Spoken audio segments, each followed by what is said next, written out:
coisa, né, gente? Boa noite a vocês, bem-vindos ao Observatório Ambiental.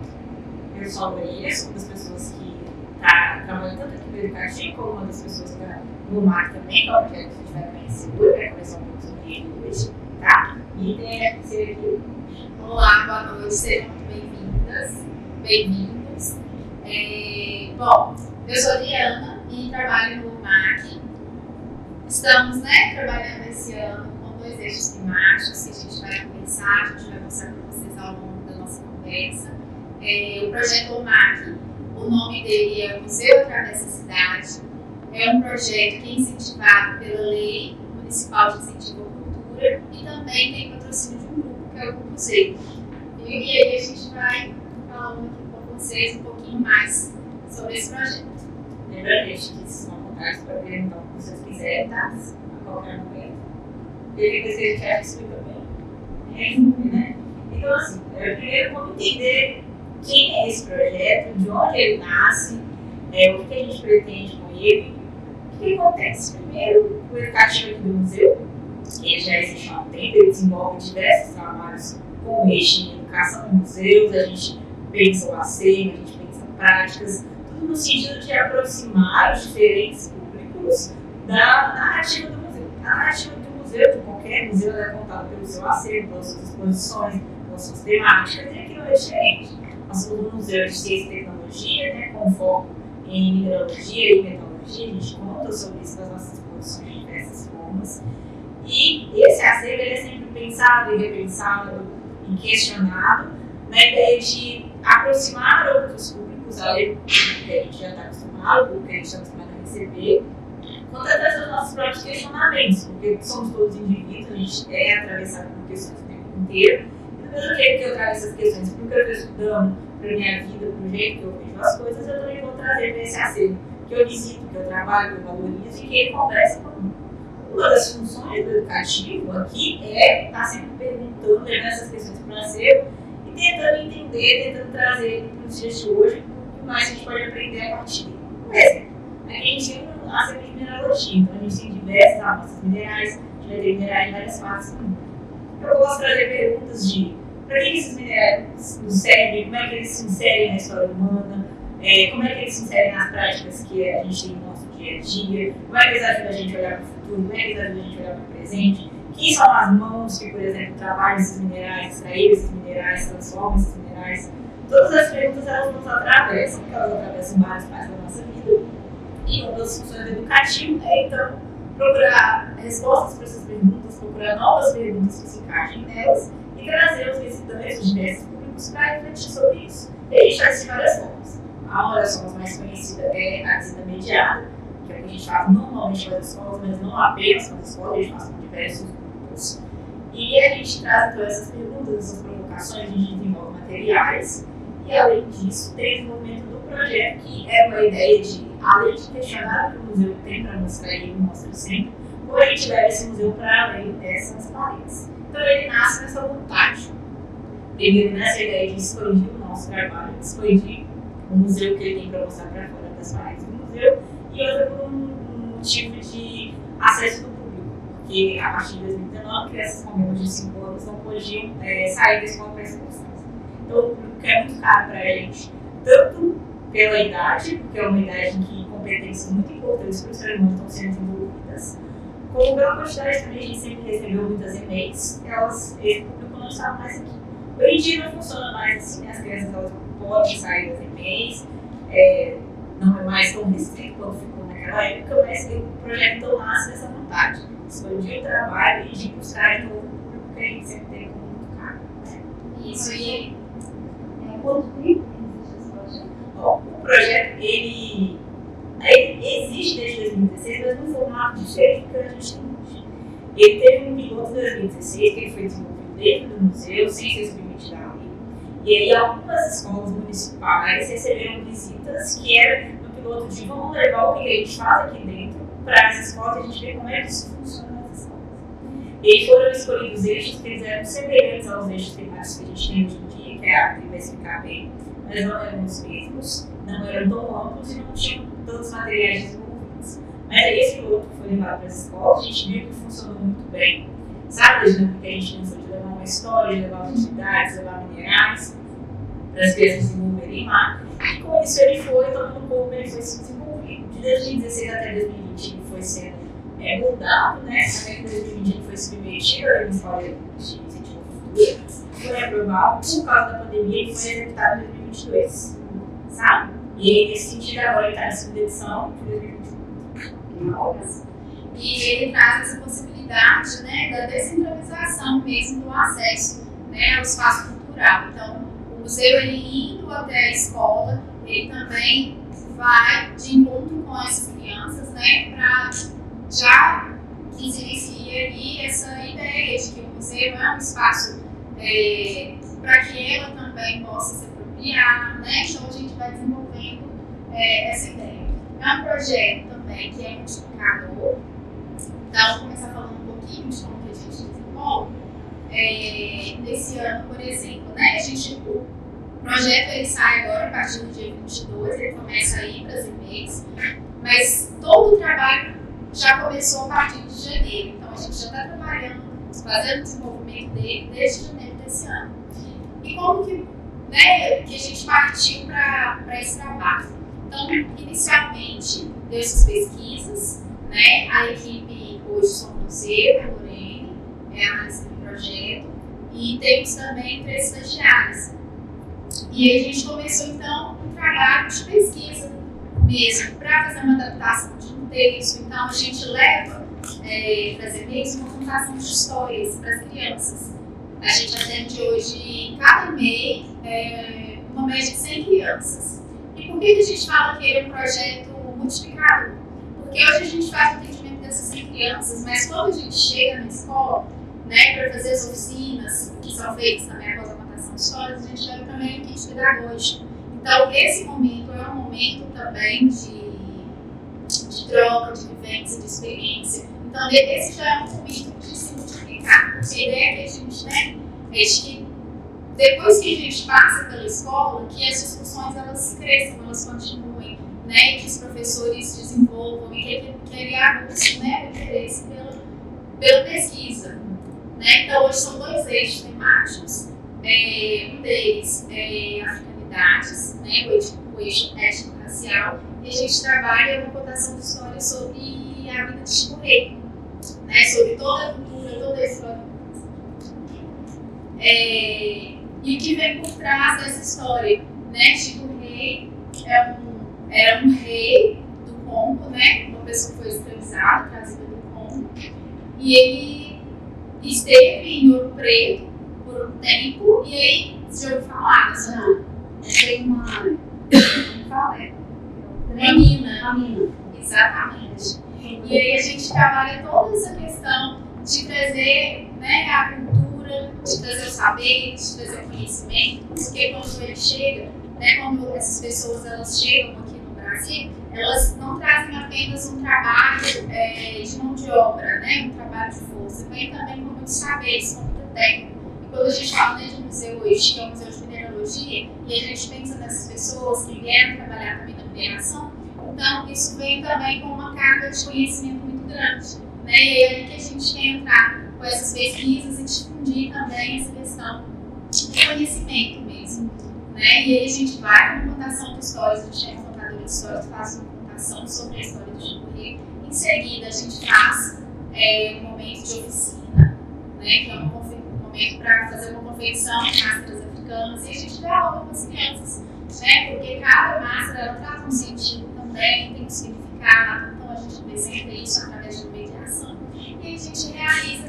né, a confecção dessas máscaras usando pigmentos minerais, que é mais uma maneira da gente linkar com o museu e linkar com a história da mineralogia, né, então é um projeto muito amplo, né, e aí a gente deixa, né, de pedagógico, daqui a pouquinho a gente vai mostrar para vocês comentários, tudo que a gente leva para que abra mais possibilidades.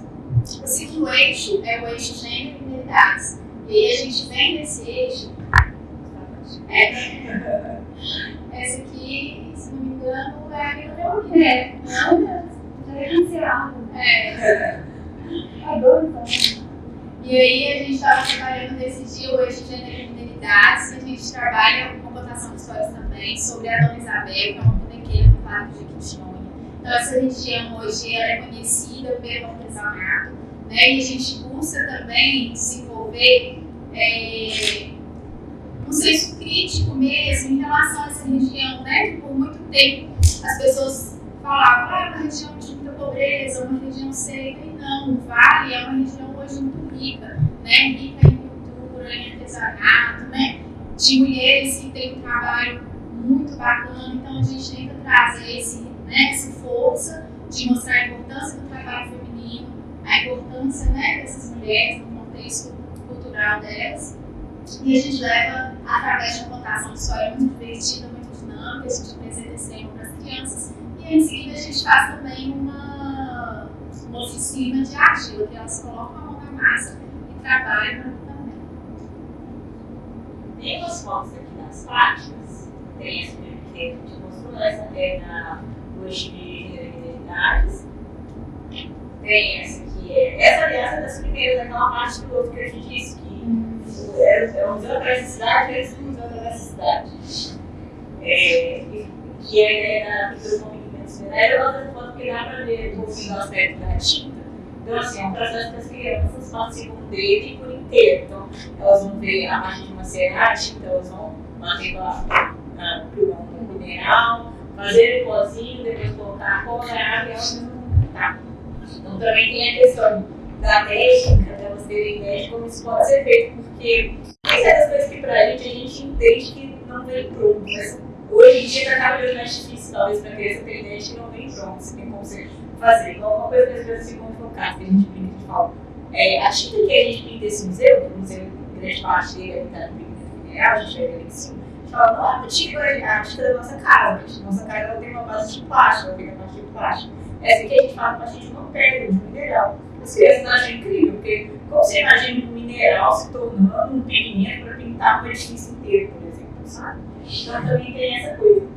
E pegando bastante do que a Adri falou, também tem aqui um pouco que a gente chama nas visitas, dessa edição está um pouco diferente dos materiais, a Adri vai mostrar para vocês, são alguns recursos, porque o que acontece? A contação de histórias junto com a oficina, elas são levadas para a escola e não é à toa. É uma opção pedagógica de como a gente vai conseguir tratar essas questões que são amplas e são complexas com crianças de 5 anos, de 4 a 5 anos principalmente. Porque uma discussão étnico-racial, uma discussão de gênero e trabalho e patrimônio, são discussões que elas não se esgotam nem da gente. Se a gente pensar em nível de formação, nem idade. Mas como a gente vai tratar isso com criança? É possível tratar a gente respeitando o desenvolvimento cognitivo delas e o que elas estão aprendendo, quais são as habilidades que elas estão mobilizando, por exemplo, na escola nesse momento. Então, a contação de história é um recurso pedagógico escolhido para levar essa discussão. Então, como a gente falou, a gente vai valorizar a mão de obra, a gente vai valorizar o conhecimento científico, a gente vai valorizar os diversos povos de África, que é um continente muito vasto. Só que a gente vai valorizar isso contando para a criança numa forma de história, trazendo esse personagem de história que é o Chico Rei, e isso tem várias vertentes que a gente quer discutir, porque isso vai entrar a questão de desenvolvimento da identidade da criança, vai ter uma valorização de uma cultura que talvez ela esteja só começando a conhecer, que a gente sabe que o ensino de cultura afro-brasileira e indígena é obrigatório, só que nem sempre acontece nas escolas. E não acontece, talvez nem é por falta de vontade da escola, mas às vezes não tem a questão de uma bibliografia que é de um professor, ou não tem material, e é isso também que o MAC traz, esses materiais, essas práticas e esses multiplicadores que a gente falou, né? Que é também para fornecer essa bibliografia, esse suporte para quem quiser desenvolver o trabalho. E justamente, né, dando um apoio para todo esse contexto, nós temos uma cartilha que ela vai também dentro do kit pedagógico. E aí na cartilha é uma forma de orientar também o professor, né? Então aqui vai estar falando sobre o museu, vai estar falando sobre os pigmentos, vai estar falando sobre os eixos, né? E uma maneira também de levar essa discussão para a escola, como trabalhar com crianças, sobre as oficinas. Então são várias dicas.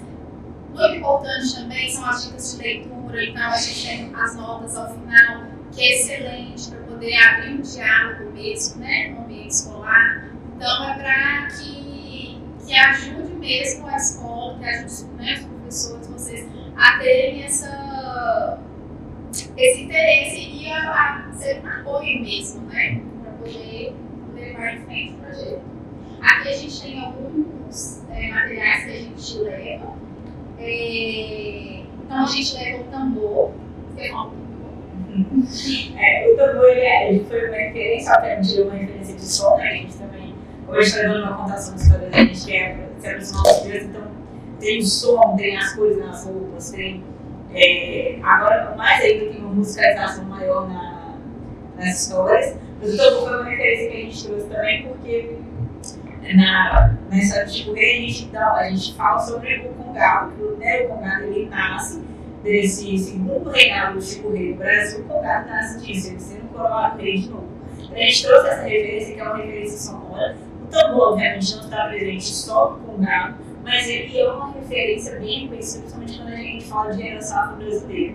Então esse é um dos motivos que a gente quis colocar de alguma forma a sonoridade do tambor nas histórias e nas nossas práticas, né? Até na Adolescência a gente tem um pouquinho de tambor. Isso, essa é a nossa mala, na edição passada também foi usada a mala. Nessa edição a gente quis trazer uma nova roupagem para a mala, então a gente deu uma. Ela ainda está em processo, né? Como a gente sai na próxima semana, então a gente ainda está desenvolvendo o layout dela. Aqui, o que acontece? Quando a gente vai contar a história da Dona Isabel, a gente tem um texto que nós fizemos uma adaptação através das nossas pesquisas. E a gente, é um grupo de viajantes, então nada melhor aí para representar esses viajantes do que a mala. E o que a gente leva aqui dentro? A gente tenta, durante a contação de histórias, a gente vai contando sobre como que a gente encontrou a Dona Isabel a partir de uma situação engraçada que acontece. Nisso a gente já pega a atenção das crianças também. E aí Dona Isabel convida a gente para ir até a casa dela. E quando a gente vai até a casa de Dona Isabel, ela nos oferece vários quitutes, então tem várias comidinhas que a gente desenvolveu para levar a criança imaginar. Enquanto isso, ela vai contando pra gente sobre o trabalho dela. Então, quando a gente entra, a gente vai contando que ela mora num lugar, numa região que tem um quintal muito grande. E aí ali a gente já coloca a questão do forno que ela apresenta pra gente. Fogo que é para fazer a queima da argila, né? Das bonecas que ela faz.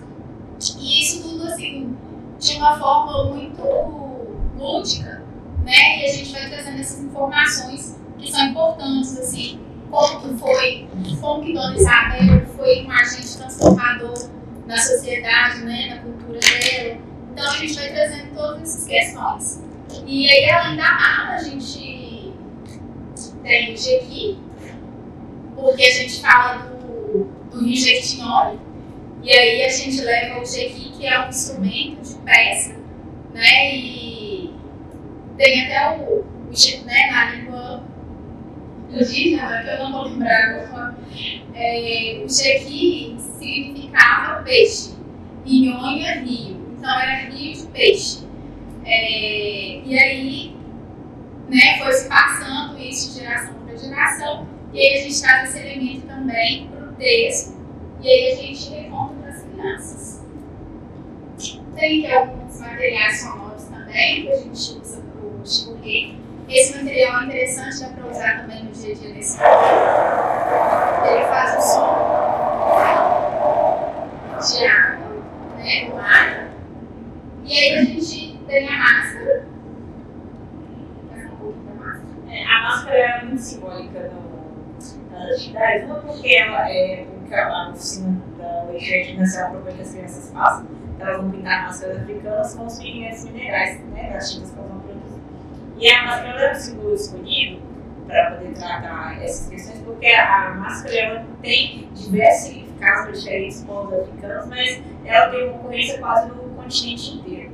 Então, assim, a gente consegue pegar como um objeto que é um bom símbolo dessa diversidade do continente, dessa cultura do continente, e a gente consegue trazer para as crianças também como materialidade para elas produzirem, porque cada um vai produzir uma máscara de uma forma, com as cores que tem disponíveis, com o jeito que elas querem pintar, e ela também fica sendo muito representativa porque as máscaras africanas, em geral, elas eram usadas em ocasiões especiais. Então, um rito de passagem, às vezes celebrações, festas, lutas. Então, assim, a gente traz um símbolo que é caro, um símbolo que tem uma grande história e serve de referência. É um objeto de arte e é um objeto que, pela sua forma de produzir, a gente consegue também trazer o acervo do museu, no caso das tintas, né? Então, é meio que um objeto que a gente consegue amalgamar tudo que a gente deseja levar para as crianças, elas conseguem produzir, e a gente ainda está falando também do ponto de vista cultural e entender uma coisa que se relaciona com a gente, a referência que a gente tem, mas que também é diferente. Mais ou menos desse sentido. E é muito legal, gente, porque cada máscara sai de um jeito, entendeu? As crianças vão produzindo do jeito delas, e mesmo que sejam cores parecidas, cada máscara é uma máscara. Isso, e a partir da mediação também, cada criança vem trazendo um sentido para a sua própria máscara. Né? Porque a gente falou, né,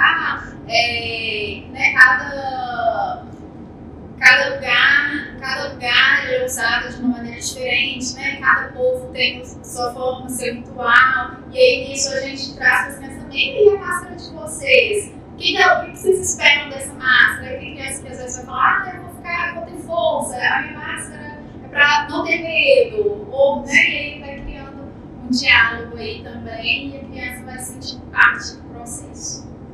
Aí, como sabe, vocês como sócio da primeira edição, porque com as tem algumas mudanças, né? Tem mudado de um pouco. O formato da história mudou um pouquinho, mas os nossos elementos estão ali, a Luísa que está aqui, ali, olha essa história da dança vendo. Mesmo esquema, nós éramos viajantes, aí a gente está contando a história de como é que essa aprendizada também se recebe, como é que ela conta a gente no trabalho dela, o que é isso que a gente fazer. Mais uma das práticas, vamos lá, nossa. Aqui a gente vai conversar um pouquinho, né? Mas a ideia é o que o Marco quer discutir, o que esse projeto quer levar. Mais ou menos cultura de máscara. Eu gosto muito dessa, porque qualquer espaço pra gente é espaço. Então, assim, em algumas escolas a gente usa a mesa, outras a gente usa o chão mesmo, mas a gente consegue produzir. E é sempre muito gostoso. Esse mapa aqui, ó, é um mapa que a gente leva para ele ser um pouco mais útil. Então, a gente vai ter essa ideia de uma relação, mesmo que seja distancial, entre Brasil e África. Então, a gente mostra, olha, a gente mora aqui, a gente mora nesse pedaço. O Congo, que é o país de onde veio o rei, é aqui, olha a distância. Como é que será que eles atravessaram até aqui? Será que é uma viagem tranquila? Será que eles vieram de forma tranquila? Será que tem coisa aqui que tem aqui também? Será que tem coisas que se relacionam? Será que tem olho aqui? Será que tem olho no Congo? É nesse sentido também para ajudar a criança a situar Brasil e África, né? A gente fala das relações humanas, mas não só delas. Então, é bem útil quando a gente coloca umas coisinhas aqui, por exemplo, colar um ouro aqui, para mostrar essas relações que a gente tem também em materialidades. Mais fácil.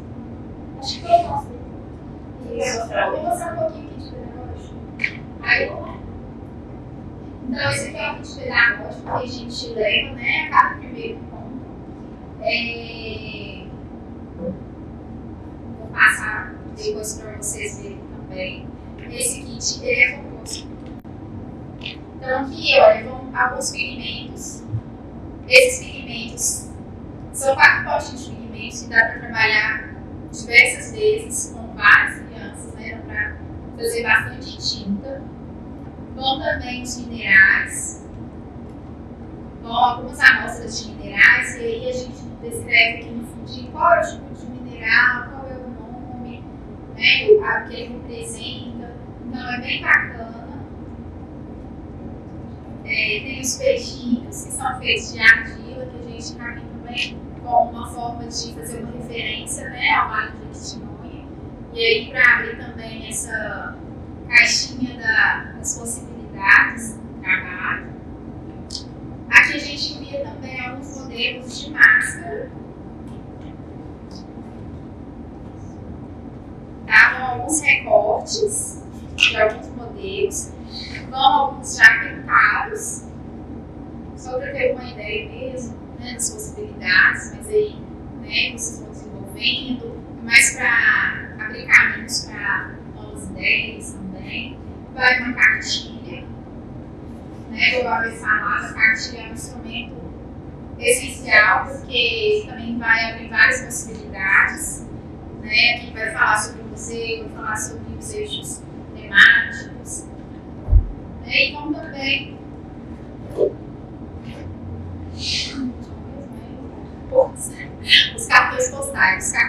sociais, eles são registro, aqui tem registro de cada EMEI, então cada EMEI vai receber um postal com fotos, né, da EMEI, com fotos que marcam, né, essa experiência. Cada criança recebe um também, não é, Lucas?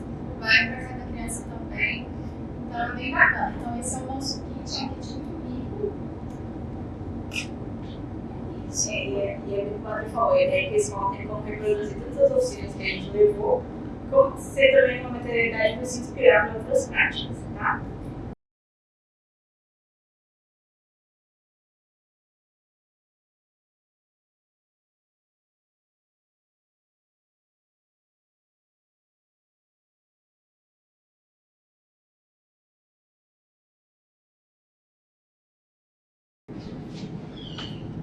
Essa palavra, cultura surda, alguém já ouviu falar? Nada? Um pouquinho, mais ou menos? Um pouquinho? Muito bom. Vou explicar para vocês. Quer fazer uma pergunta? Conhece um pouco?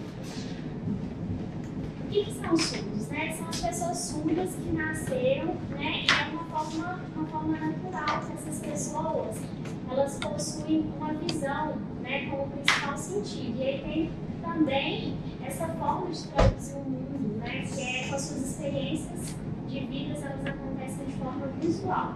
E tem a influência, né, da língua de sinais e também das vibrações sonoras. É próprio da cultura surda, né? Então é assim que a gente vê o mundo. As pessoas surdas,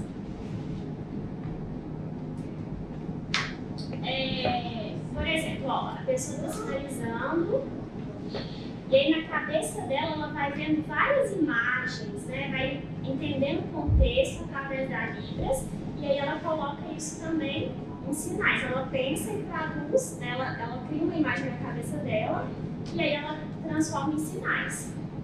E aí nesses pensamentos, os contextos, né, são assim através das libras e é de uma forma muito natural, né, que isso acontece. Tem a libras, tem os classificadores, as expressões, tudo isso faz parte, né, dessa cultura.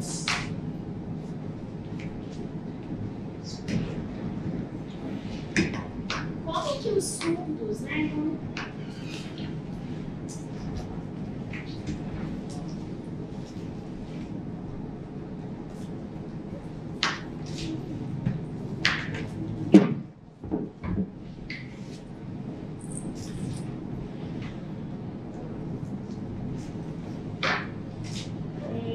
sobre a cultura surda, né, a gente precisa respeitar, né, sobre essa cultura, porque é uma diferença, né, os ouvintes, eles são diferentes dos surdos. Tem várias coisas, né, tem a literatura, que cria tudo em libras, assim, para facilitar. Livros com muitas imagens, quadrinhos bem visuais. Se os quadrinhos eles tiverem muito português nos balões, a gente não entende, a gente prefere essas imagens, né? Tem a questão da poesia também, em libras, tudo com a mão, né? Tem a poesia VB, né, que é um tipo de poesia que aí tem todo esse trabalho do corpo, né? Não é só libras, assim, tem o trabalho do corpo também. Tem as vibrações, né? Por exemplo, o telefone vibra e eu consigo saber. Né? Despertador também, vários lugares assim a gente consegue.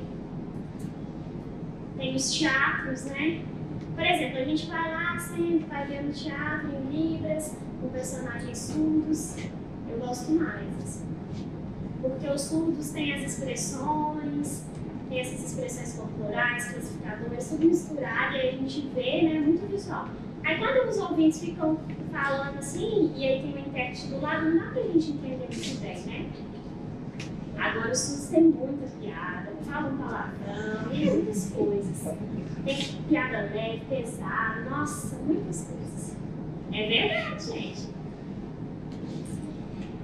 Bater papo. Nossa, o surdo gosta muito de bater papo, fica horas batendo papo, 24 horas assim em casa, né? Dormindo não, fica sinalizando, já estão bem acostumados, né? Isso é muito característico da cultura surda. Tem webcam também, né? Vocês, ouvintes, vocês usam o telefone, vão ficando batendo papo, né? Os surdos fazem como? Webcam. É a mesma coisa, né? A gente conversa por webcam.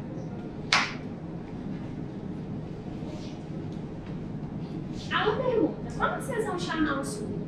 Como que chama o surdo? Qual que é o jeito certo de chamar o surdo? Uma pergunta.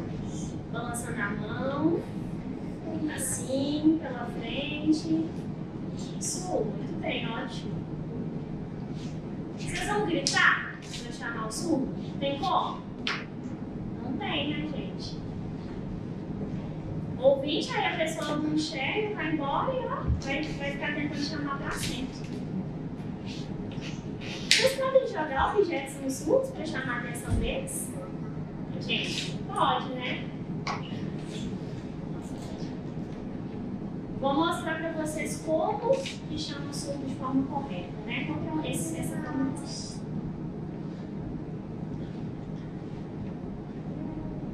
Ó, tocar suavemente no braço, né? Ou fazer assim, na frente.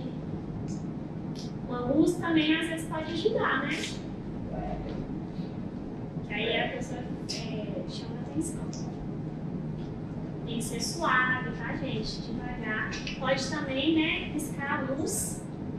É muita atenção, assim, chama atenção das pessoas. Bater, né? Mas tem que ser técnico, né? Perto da pessoa. Longe, a pessoa não consegue sentir a vibração. Eu consigo, assim, às vezes. Principalmente no chão de navio.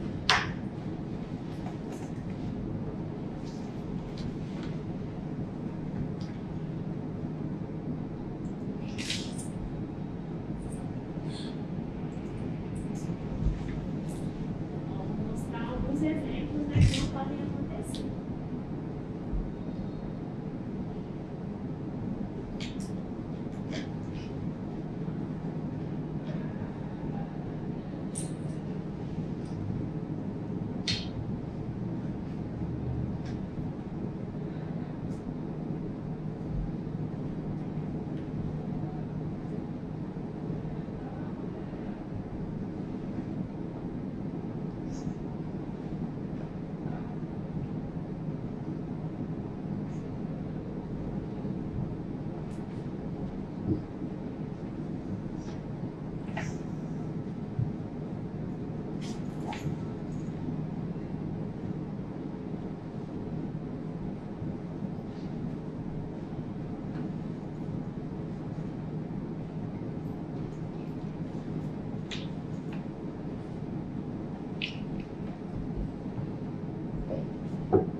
Entenderam, pessoal, sobre o que eu expliquei?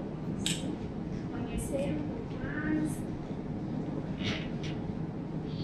Surdos podem morar em casas ou apartamentos, surdos sem campainha, o que vocês acham? Da luz, ó, na casa dele tem luz para chamar a atenção.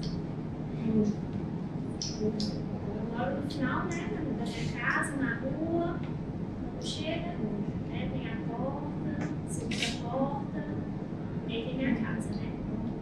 Às vezes eu peço comida, né, que vão levar, o Uber, e quando chegam lá, aí às vezes tem internet, como que faz? Aí eu penso, né, fiquei preocupado, e aí lá no final, aí eu coloquei essa campainha, né, e aí fica muito mais fácil para pegar lanche, essas coisas. Mais fácil. Às vezes a internet não está funcionando, né?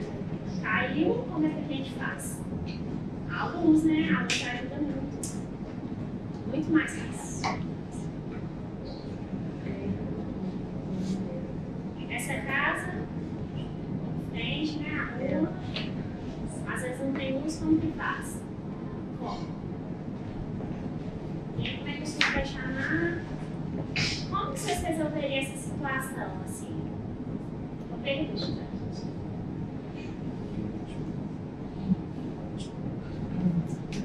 WhatsApp, mandar uma mensagem? Isso mesmo. Manda uma mensagem e fala, cheguei. Aí a pessoa, né, recebe a mensagem no WhatsApp, fica muito mais fácil. Ou vídeo também, né? Tem também aquele sistema de câmera, né? Olha, às vezes uma pessoa estranha, né? Aí eu vou abrir a porta, é claro, né? Que é muito perigoso. Antes. E o iFood, né? No WhatsApp, a gente manda mensagem. E era bem difícil. E aí o que eu fiz? Eu reclamei, fiz um texto enorme, mandei para eles, né? No grupo da empresa do iFood. E aí eu pensei, né? Uma estratégia para eles criarem, né? Eles criaram agora esse tipo um GPS, né, pra gente poder localizar também. Ah, tá chegando, e aí eu vou lá e espero do lado de fora. Muito mais fácil. Ah, eu uso igual você, sabe? Quando eu vou pedir um hambúrguer, eu fico lá esperando. Na hora que eu vejo que tá chegando, o motoqueiro tá chegando, eu fico lá esperando. Chegou, vou lá pegar minha comida, muito mais. Acessibilidade, porque a tecnologia ajuda a gente, né? Ajuda a comunidade surda, é muito mais fácil. Se o app não tem, aí a gente fica, né, limitado, a gente sofre, a gente fica dependendo das pessoas, ai, liga, avisa, ai, nossa, é horrível, muito ruim, né? Uma pergunta para vocês, a Libras é universal? Não, todo mundo sabe? Não, muito certo, muito bom, gente, ó, vamos ver um pouquinho mais. Tem mais de 200 línguas de sinais no mundo. Muita língua, né, gente? Igual, depende, né? Aqui no Brasil tem a França que ensinou a gente, né? Ah, o professor surdo, eu não sei pronunciar o nome dele, gente, mas acho que o Ed, o sinal dele é esse. Professor francês surdo, né? Ele nasceu na França, chegou aqui no Brasil e ensinou, né, um pouco dos sinais, e aí os surdos brasileiros colocou metade, né? Assim, a gente adaptou alguns sinais. Ó, por exemplo, no Brasil bom dia é assim, e aí a língua americana de sinais é assim. A língua americana de sinais, bom dia a gente faz assim. Tem essa aqui também, que é a língua internacional de sinais. Por exemplo, tem um surdo no Japão e um surdo no Brasil. Eles chegam, se encontram, aí eles usam a língua internacional de sinais. É tipo o inglês, né? É uma língua mais universal. Mas ela é mais expressão, muitos classificadores também para ajudar nessa comunicação. Eu já percebi isso. Acoplar, gente, essas línguas sobre a língua brasileira de sinais, sobre a língua americana de sinais e sobre a língua internacional de sinais. Uma pergunta. Qual que é a língua da pessoa surda? A primeira língua é português e a segunda língua é Libras, é isso? Ou vocês acham que é diferente? Uma pergunta aí para vocês. Estou com uma dúvida. Se tiver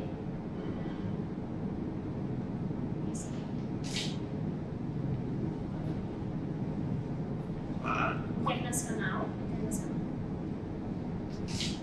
na França, nos Estados Unidos, é a Libras.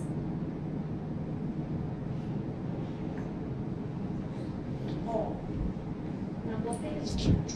Sempre me falam que tem, né, a língua internacional de sinais. Mas não é sempre, né, que tem. Uma pergunta, quer saber? Por exemplo, quando o caminhão ouvinte português resolver? Desculpa, gente, é regional. Isso daqui é desculpa, gente, estou confundindo as línguas de sinais. Estados Unidos chegou um ouvinte, aqui aqui no Brasil e o brasileiro, né? É muito difícil essa comunicação em inglês. E aí, o que eles fazem? Eles geralmente comunicam em inglês ou de forma escrita, né? Assim. Aí chegou um surdo, que sabe Libras aqui no Brasil, e um surdo dos Estados Unidos. O que eles fazem, né? Eles precisam aprender essa língua americana de sinais, né? Por exemplo, eu vou ser chamada para uma palestra no futuro, né? E aí, como é que eu vou fazer? E aí, a gente precisa se comunicar. E aí, um monte de surdos ver uma palestra. Aí, eu faço na língua internacional de sinais e os surdos precisam aprender para conseguir, né? Porque às vezes é em outro país. Porque às vezes a pessoa precisa se preparar antes, treinar a língua internacional de sinais é muito importante, né? Para eles conseguirem entender. Tem surdo que não quer tudo bem, né? Faz parte. Depois chega lá no Japão, nos Estados Unidos, na Itália, como é que faz? Na Alemanha vão lá e aí? Fica travado, né? Não tem comunicação. Precisa treinar a língua antes. Não é muito difícil, gente. É muito fácil mesmo. Muito obrigada. De nada. Muito fácil, porque ela é mais expressão e classificadores. E aí ajuda muito nessa comunicação. Eu já fui 7.000. Desculpa.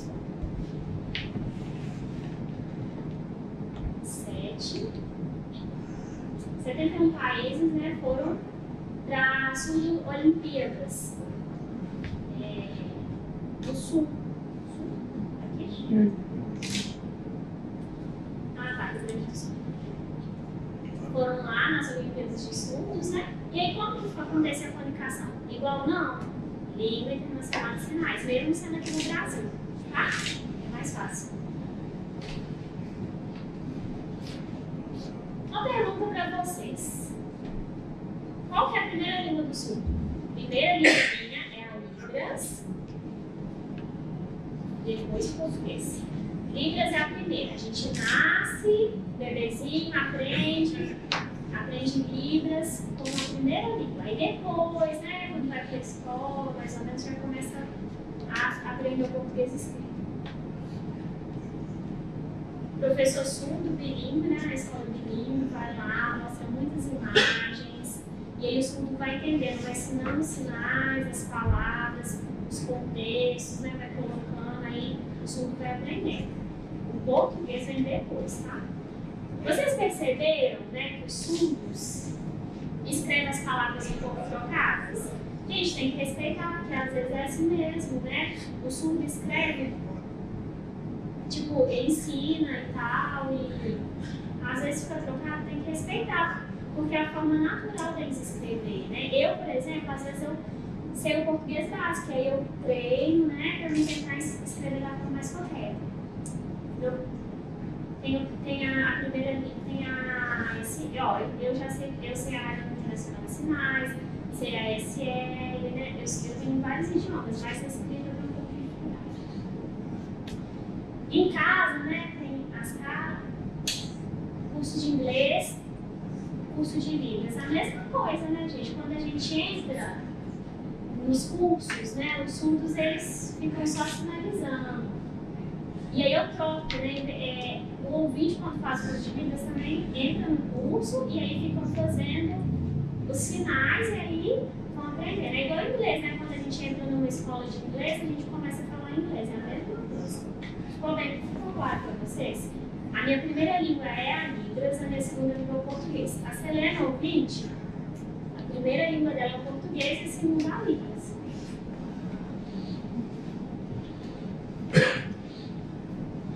Vocês acham que surdo tem gato, tem cachorro? Sim? Uma pergunta. Tem?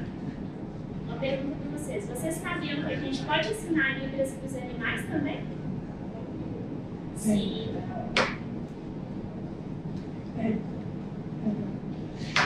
Tem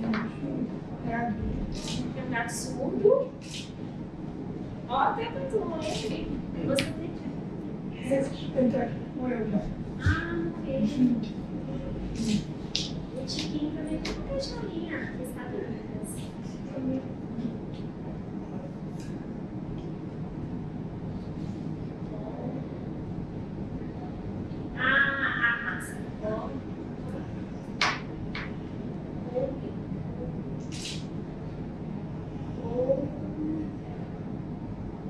Ai, gente, aquela raça muito chique. Não sei, né?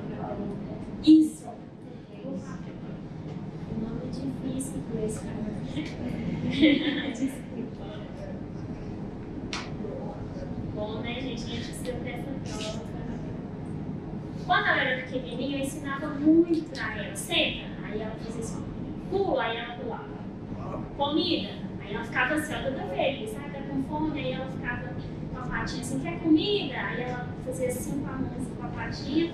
E aí, banheiro. Ah, isso não é poucas coisas, né, gente? Não é resumido, né? Mas ela é muito inteligente. Quando eu tô dormindo, ela começou a perceber, ela latia, não fazia nada. Aí agora ela me chama assim com as patinhas, né? Porque ela percebeu que eu sou surda. 6 da manhã que ela me acordou, eu falei, calma, tá muito cedo. Tá na hora de dormir. Aí eu dou comida pra ela e vou dormir de novo, gente. Porque ó, eu vou mostrar um outro vídeo pra vocês muito legal.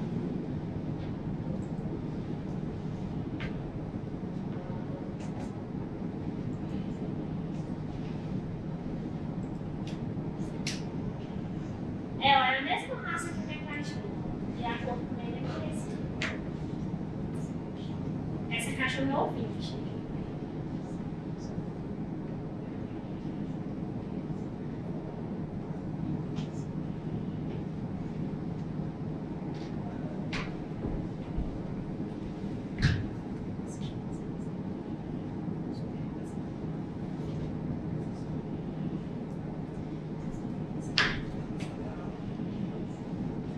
Ó, vai pegar um animal de brinquedo. Ó, tá pedindo pra ela pegar a cobra.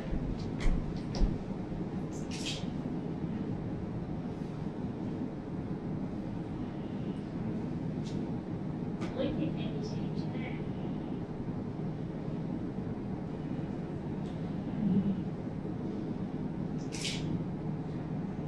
Galinha, né? Pediu pra pegar a galinha.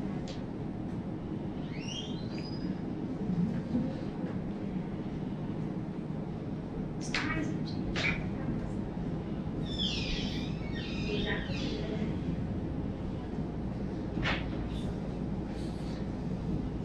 Esquilo.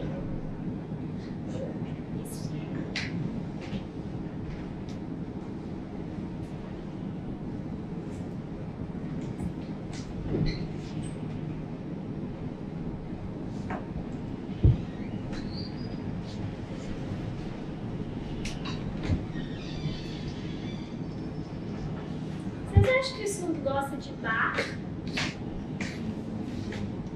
Sim, gente, a gente fica lá sinalizando restaurante ou bar, né? Vocês vão ver, né? Ter esse contato, vocês vão ver sinalizando, vão entender como tem. Às vezes eles ficam 24 horas, a gente fica 24 horas, mas eu não, gente, eu vou embora cedo. Sempre em Libras, até de madrugada, e ficam conversando. Antes, né, no bar, eu estava sentada, comendo uma pizza, conversando. Quando eu vi a hora, era quase 1 da madrugada. Eu fui embora, dormi. E no outro dia, perguntar se estava tudo bem. Quantas horas vocês foram embora? 6 da manhã? 6 da manhã que eles foram embora. Eu falei, gente, meu Deus, o que aconteceu? Ah, a gente se empolgou conversando lá, sinalizando e ó, gente, surdo é assim. Dentro, nossa, quando tem evento dentro da casa do surdo, eles ficam até de madrugada. Sim. Uma dica pra vocês, viu? Ó, é verdade, ele tá aí pra provar que é verdade. Ele é igual. Viu a prova? Quando vocês tiverem contato com tudo, vocês vão ver. Eu não, gente, eu vou embora.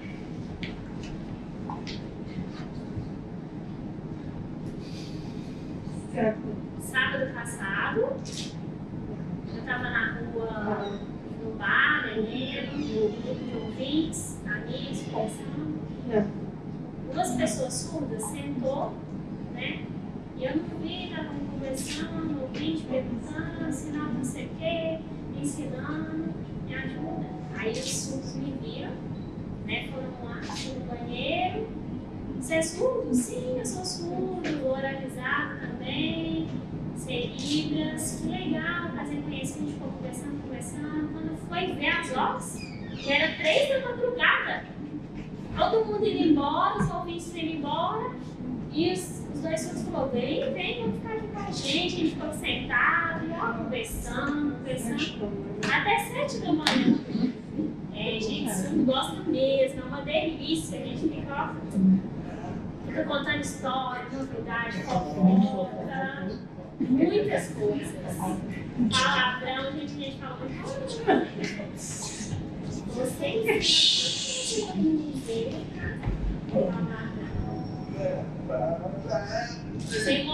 Você tem moral? Aham, sim. Tem. Os filmes, né, gente? Ó, filmes, séries sobre nós surdos, com atores, atrizes surdas. Vocês sabiam que tem? Já viram algum desses filmes aqui?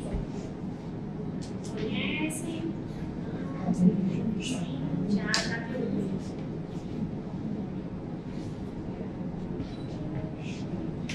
Já viu esse? Muito bom. Ele ganhou ou foi concorrido pro Oscar?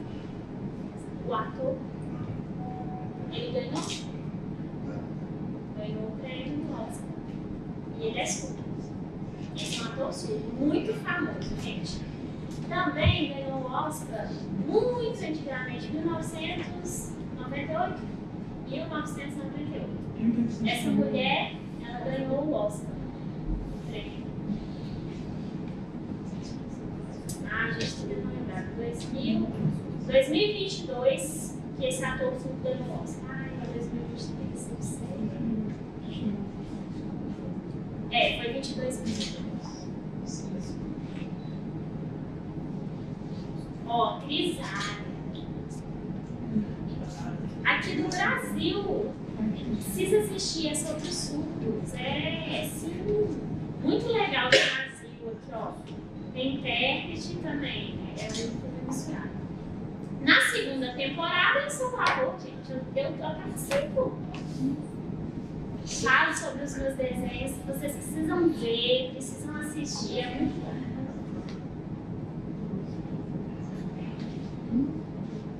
Surdos e ouvintes, né? Essa história que é sobre os ouvintes nasceu, né? Um surdo e uma família de ouvinte nasceu, né? Uma criança ouvinte também. E eles trocaram no hospital, né? Trocaram.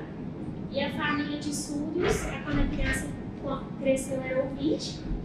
E aí a família de ouvintes também tinha uma criança surda. E aí teve essa troca.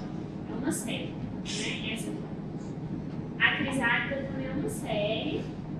Um Lugar Silencioso é só Libras. Não pode falar porque senão os bichos vão pegar. E é tudo em silêncio. E aí é só em língua de sinais. ASL, né? Que é a língua americana de sinais. ASL, essa aqui é a língua internacional de sinais.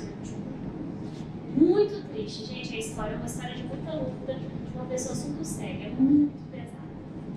É uma história baseada em fatos reais. Muito bom. Essa é sobre a Marvel, né? É do filme da Marvel que tem série da Marvel e tem personagens ASL. Tem um outro filme, Eternos. O filme Eternos também tem uma personagem surda, uma mulher surda. Nossa, ela é muito rápida, muito legal, gente. Da Marvel, muito bom. Copie, gente, ó, tira uma foto para na casa de vocês assistirem, aproveitar. Qual que é o nome do filme, desse filme vermelho? Um Lugar Silencioso. Me dê esse filme. Um Lugar Silencioso.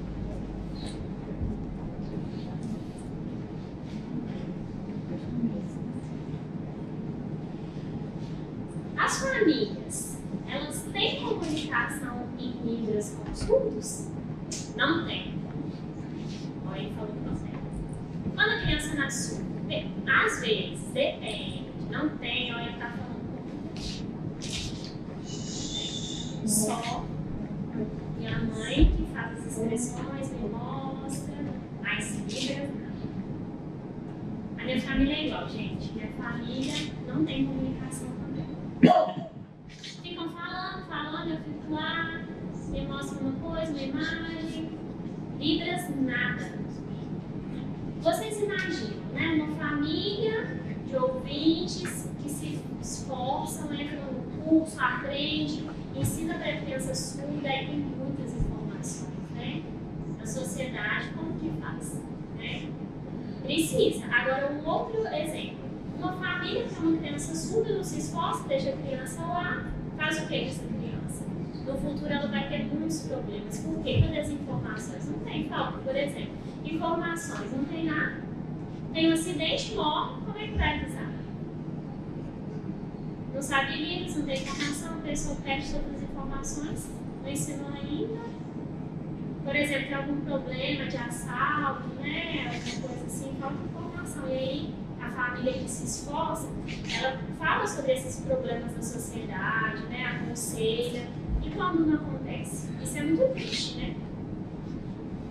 Ó, 95% das famílias não sabem Libras, não tem comunicação. Olha que pouquinho, 5% tem essa troca em Libras, né?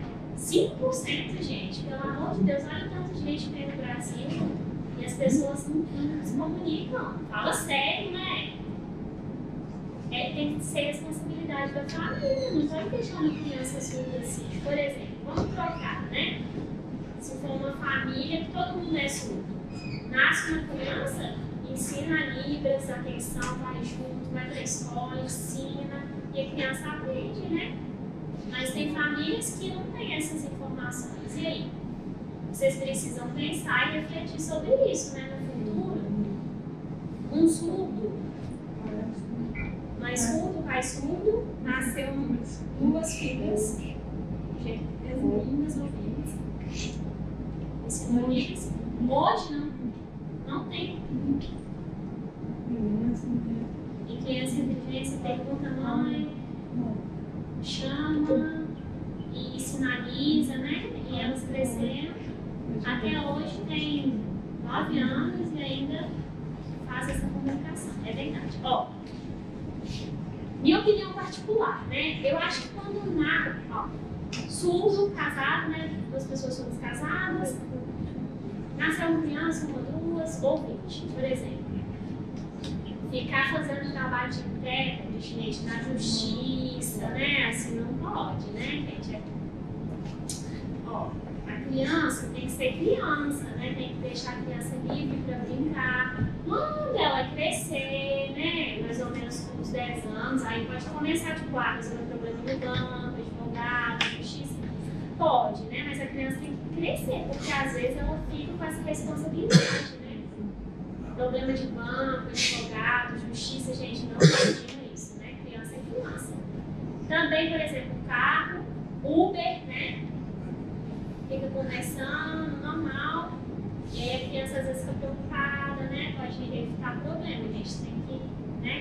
Cuidar das crianças, proteger as crianças. Né? Assim, a gente tem que.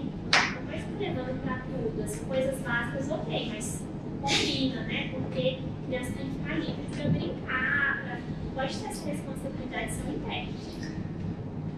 Gente, 95%, muito triste, né? Muito triste. A minha mãe, da minha família, né? Meu irmão, minha irmã, no Natal em família eu chego lá, todo mundo conversando, tudo bem? Rindo, quem tá rindo, gente? Depois eu te falo. Aí, ó, faz um resuminho básico pra mim. Tá, gente, me conta o que vocês estão rindo, pensando. Eu vou embora. Eu já faltei 7 natais, que eu já não aguento mais. Não vou mais, não aguento mais. Agora, minha segunda família é o quê? Comunidade surda, meus amigos. E aí eu vou, né, passar o Natal com as famílias deles, porque é muito legal. Muito triste, não tem comunicação. E aí é complicado, né? Ó, sociedade dos vivos surdos que sente. Antes, ó, guardem essa informação. Vocês lembram, né, que eu falei sobre a primeira língua, sobre a segunda língua, primeira língua? Eu vou mostrar um vídeo no YouTube que vai vai resumir o que eu expliquei para vocês.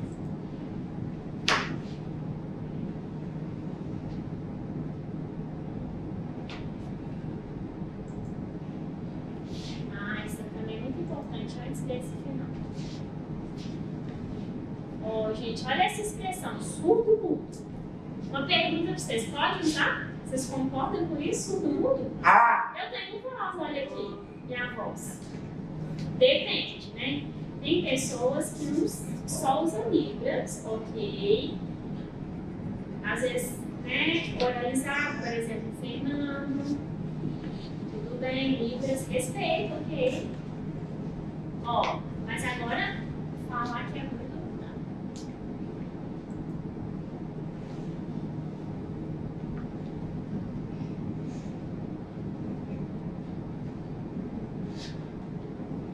Todo mundo surdo, gente, nesse vídeo.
Propaganda muito chata.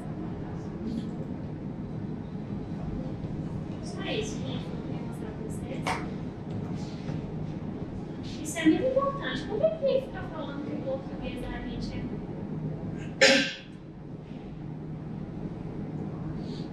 Eu aprendi a Bíblia de forma natural, né?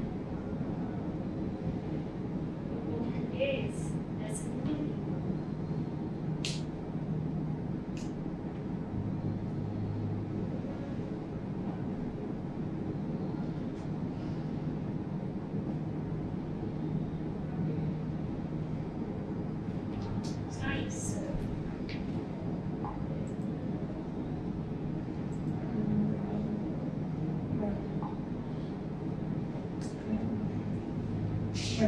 Essa é, gente, vocês vão entender e vão ficar muito emocionados com esse vídeo.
Léo, que mora no meio, conhece. Léo. YouTube. Ah, o Léo, ele conhece também. Então, Ah, caramba.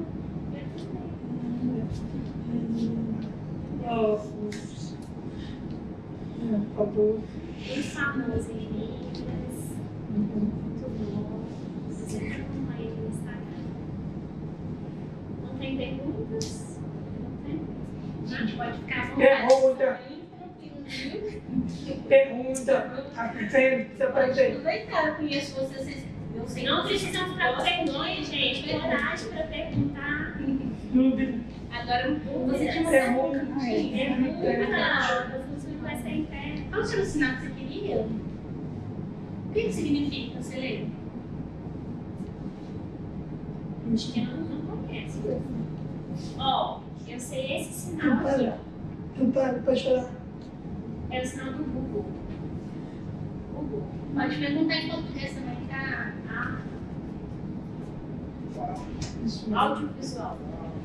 É esse aqui, ó. Audiovisual e Google. Eu já vi esse sinal para Google e esse para audiovisual. Parece.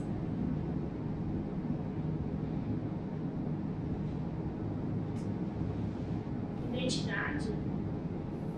Identidade?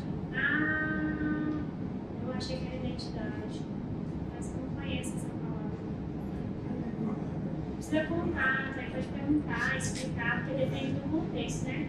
Às vezes o surdo não entende qual que é a palavra, aí você tem que explicar o contexto, né? Explicar o que significa, se tiver dúvida, às vezes o surdo não conhece a palavra, e aí tem essa troca, né? Você explica o que é. Mais perguntas? Estou em choque com o vídeo. Pus um vídeo. Eu fiquei. Eu imaginei. Os ouvintes precisam entender, né? Ter essa visibilidade para as pessoas surdas. Né? A gente teve muitos anos de luta, de Tenho coisas. um irmão com verdade ativa e o meu filho. E já é difícil. Pequeno ou grande?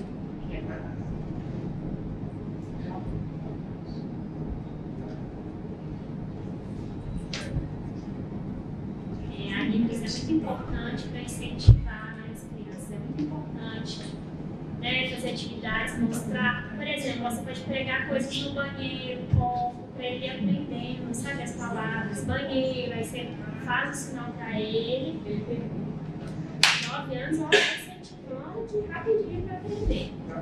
Não pode deixar ele não, pelo amor de Deus. E o bichinho. E eu pedi, Cara, fechou. deixa eu Ele é Eu comecei o curso junto com eles.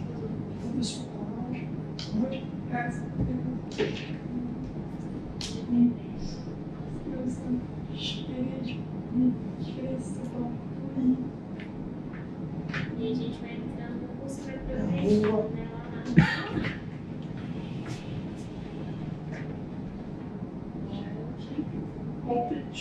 não sabe Libras.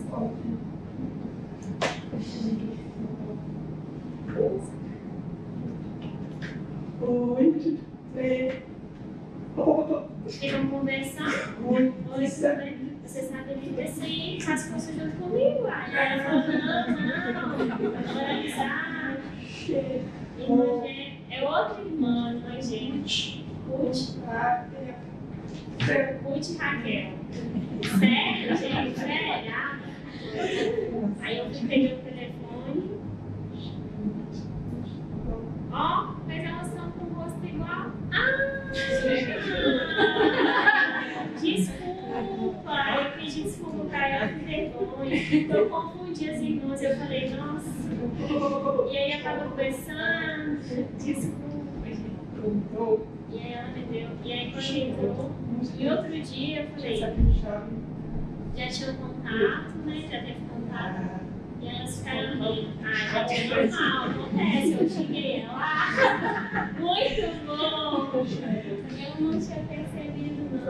Já aconteceu também, né? Eu fiquei tudo bem, e aí ele ficou tipo assim, não, esse não é meu sinal, não. É esse sinal, você falou pra mim. A gente ficou discutindo, aí ele falou, é meu irmão, gente. O sinal. Gente, a gente confunde mesmo. Em São Paulo, que aconteceu isso.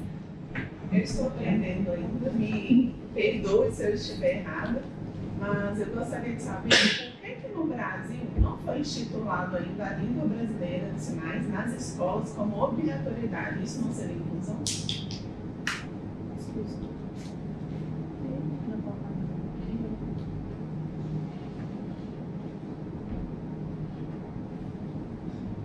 A inclusão, né, é muito complicada, porque, por exemplo, quando chega uma pessoa surda na escola, né, são todos ouvintes, o professor fica lá falando português, escrevendo no quadro, e aí o intérprete fala, ó, não dá tempo, o intérprete tenta traduzir, aí pega essas informações, e aí a criança surda, ela fica, não consegue acompanhar, e elas ficam abandonadas, né? Eu também fui assim, o professor me deixou pra lá, não tinha intérprete, não fui aprovada, perdi várias coisas, e aí quando eu tive esse contato, quantos? Com 16 anos de idade que eu tive contato com a Libras. Aí depois, com 19 anos, eu comecei a aprender português sozinha, né? Eu comprava uns livros, ficava pesquisando na internet, e aí foi mudando. E aí olha o tempo que eu perdi, né? A internet ajuda a gente. Eu comprei glossário, né? Livros de história sobre animais, e aí eu fui aprender. O que é isso? Cobra. Aí cobra, olhava a imagem. Eu conheço essa palavra. Aí eu ia lá no YouTube, cobra, veneno, né? O veneno da cobra. Aí eu aprendi que o veneno da cobra era muito perigoso. Mas ó, 19 anos que eu aprendi isso. Porque minha família não ensinou nada, aí chegou na escola ninguém me ensinou nada. Aí com 19 anos que eu aprendi. Fernando igual. Escola bilíngue é a melhor, né? Eu já vi escolas bilíngues, tem poucas, mas eu já vi. E aí acontece a inclusão, né? Tem essa comparação. Por exemplo, a escola que inclui só uma criança surda, né? Ela não tem esse contato. Agora a escola bilíngue entra um monte de crianças surdas, 6 anos, 7 anos, começa a sinalizar. E antigamente não tinha, né? Ficava em silêncio, não tinha esse contato com a Libras, e aí, ó, brincam juntos, sinalizam, né? Ficam fazendo brincadeiras de criança mesmo. E tudo em Libras, ó. Montando com as mãos, né? Esconde-esconde, muito legal, faz desenhos, professor surdo que ensina. E aí, né, tem esse modelo, assim, para ser escutado. E aí os professores, né, fazem Libras e português como segundo. Ou ouvintes, né, fluente em Libras, formado em pedagogia ASL também, né, escola bilíngue para ASL é muito mais comum. Eu prefiro a escola bilíngue. O correto, né, na direção era ensinar Libras nas escolas para os ouvintes, para eles terem contatos com os surdos, né? Porque inclui todo mundo. Ensinar para um só não é inclusão para mim.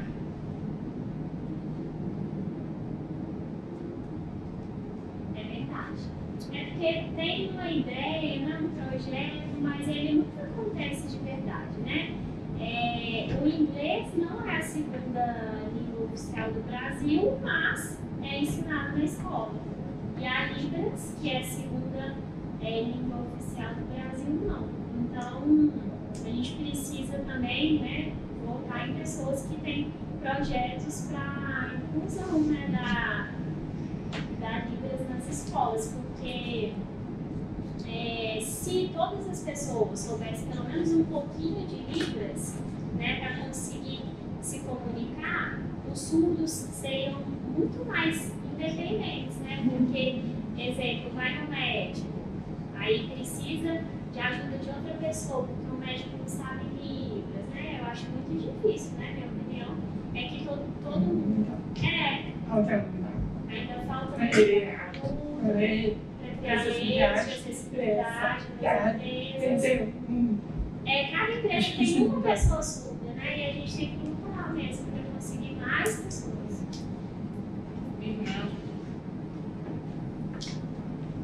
Uma mulher ouvinte, né, que é professora, eu acho que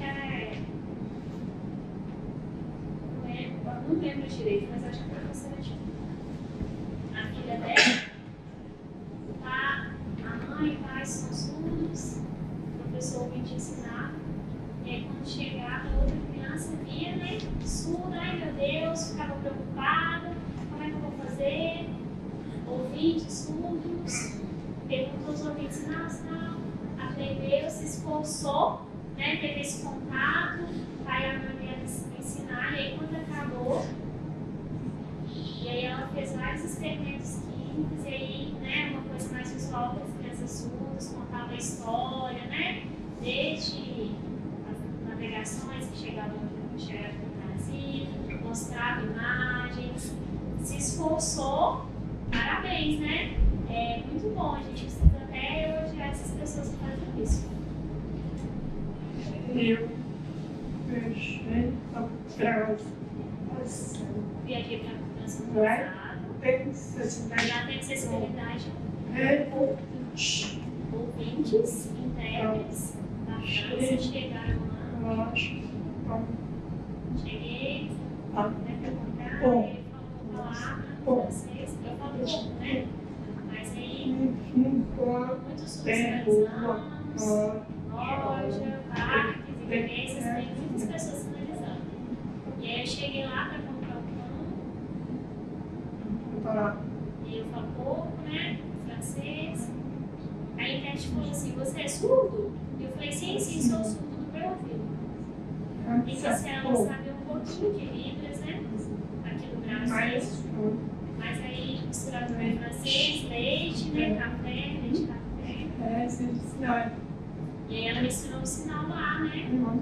E eu aprendi, a gente teve essa troca, e aí a acessibilidade foi muito boa, né? E no final, imagina aqui no Brasil, né, não tem, a gente chega nas lojas, não tem acessibilidade, escolas não tem também, palestra não tem, é muito difícil. A gente precisa aumentar, lá na França tem muito, né? Uma quantidade maior.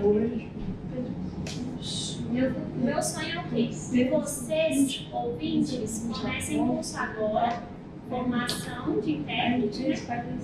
Criar várias empresas para trabalhar, né, como intérprete para os surdos e para aumentar a acessibilidade aqui no Brasil. Vai aumentar, eu acredito que vai aumentar.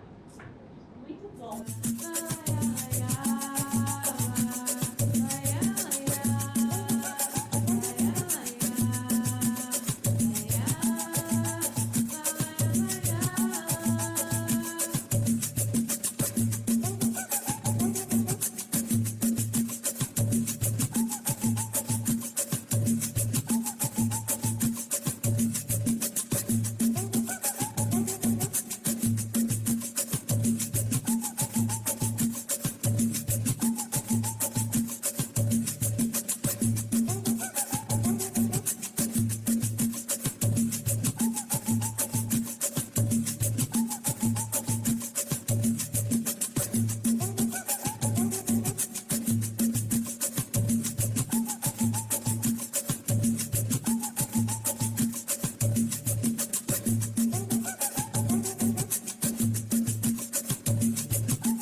Aprende aqui, aprende a colar. Histórias daqui, oficinas de lá.